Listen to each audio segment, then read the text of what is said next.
से बोलो शिव शंकर भगवान की।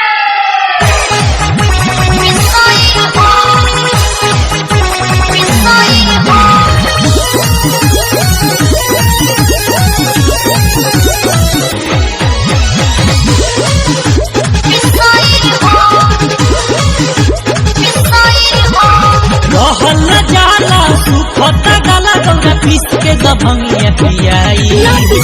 रहल जाला सुखता गला गौरा पीस के दभंगिया पियाई।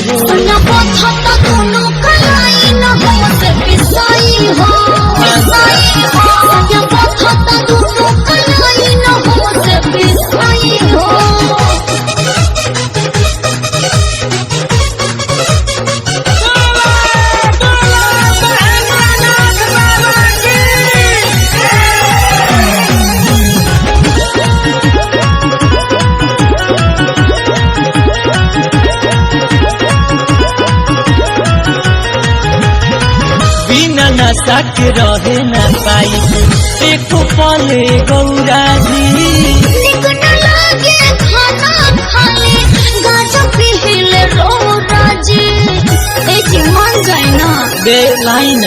बिना नशा के रहे न पाई एक पले गौरा जी।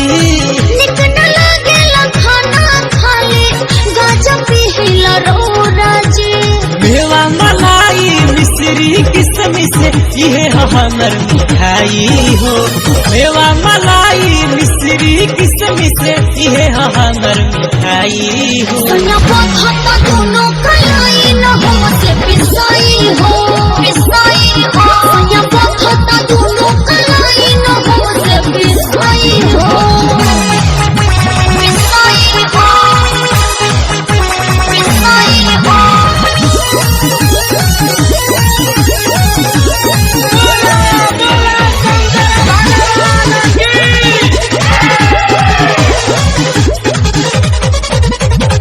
रौआ खाती सोना चांदी के महल हम बनवाई दे।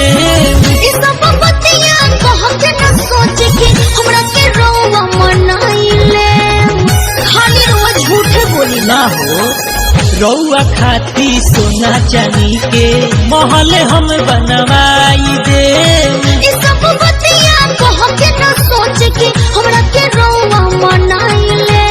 लोटा भभोर के दे द तू भंगिया पी के मुग बन जाई। लोटा भभोर के दे द तू भंगिया पी के मुग बन जाई।